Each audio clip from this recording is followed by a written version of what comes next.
What's that word, family? Hey, man, check this out.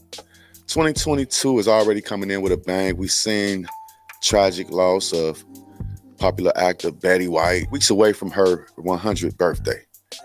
Now, the black community is also suffering a death, man. Iconic actor Julian from the Mack, yes, talking about Goldie himself, ladies and gentlemen, has passed at the tender age of 88 years old. I wanted to do a video about this because I know that it's not gonna get the people that really want to know about this guy, really felt some type of connections with this guy. They're not gonna get due justice as far as the media.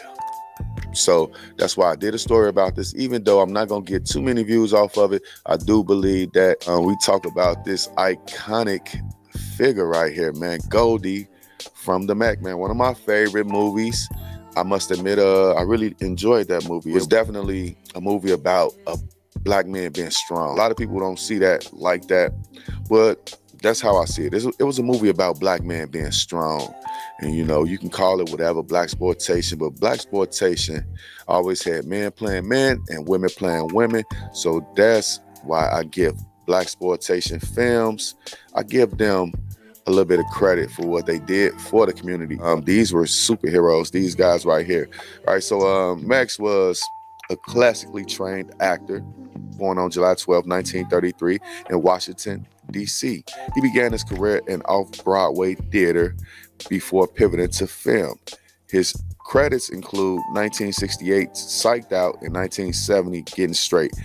Julian also co-wrote and co-produced another blaxploitation milestone, 1973's Cleopatra Jones. Later in his career, he made guest appearances on television series including The Mob Squad and 101. He also got into a little bit of fashion design, and he designed like sculptures, and he also, did the fashion design thing. During his decades-long career, he was known for being bold, honest, and straightforward. I've read a statement from his representative and said he would live and speak his own truth, both professionally and privately. Before the Mack, Julian gained attention for his standout role in 1968's Upright, where he took on the role of Jimmy Wales, a black revolutionary leader. While some critics called his character militant, Julian was oblivious about the time. I didn't mind being called a militant because I am a militant, Julian later said in a 1981 BET interview. A lot of people feel like that black militant label, it overshadowed the rest of his career. I'm also hearing that this man loved his mother, he loved his friends, he had human levels, but Hollywood never wanted to relate to that, man. He brought those human qualities to the starring role in the Mack. He played Goldie, an Oakland-based pimp, ambitious to make it to the top. The political movie examined the state of a black life in America.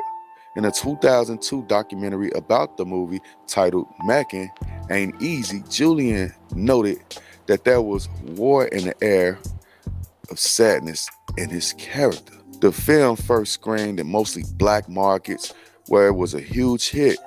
In a 2013 interview with the Los Angeles Times, Kemper said that when a film was shown in Oakland, people stood up and started screaming. They never sat down, and no one knew about that. A lot of people can criticize those films for having pimps and pushers in those films, but that was the setup for the black community also. Those people were made to look like superheroes and made to look like good people in the community, which a lot of those guys were.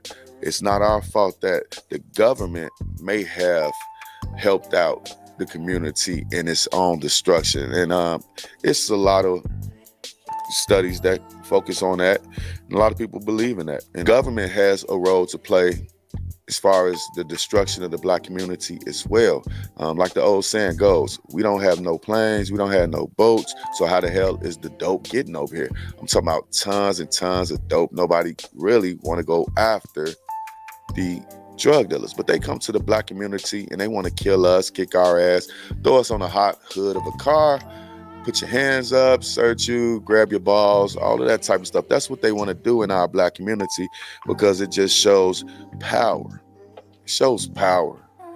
And that's one thing I liked about these type of films like this, Dolomite. Those guys didn't take no shit, man. They wasn't going to put their hands on a goddamn cop car, So we really need to go back to a lot of things that we had back in the days if you really want to ask me. But that's just my personal opinion, ladies and gentlemen. Y'all tell me how y'all feel about this particular story in the comment section. Like I said, rest in peace to Mack Julian. He was a great actor. I really enjoyed the movie, The Mack. I didn't see any of his other films, but I learned something tonight, man. I learned that he was an executive producer and a co-writer on the movie Cleopatra Jones, which is another well-known Black movie from back in the day, But like I said, y'all tell me how y'all feel about this whole particular situation in the comment section. 2022 is already coming in with a bang, ladies and gentlemen. A lot of things is going on right now in the world. So, you guys just let me know how you feel about this whole entire situation. 88 years old, rest in peace. Mack Julian. Peace.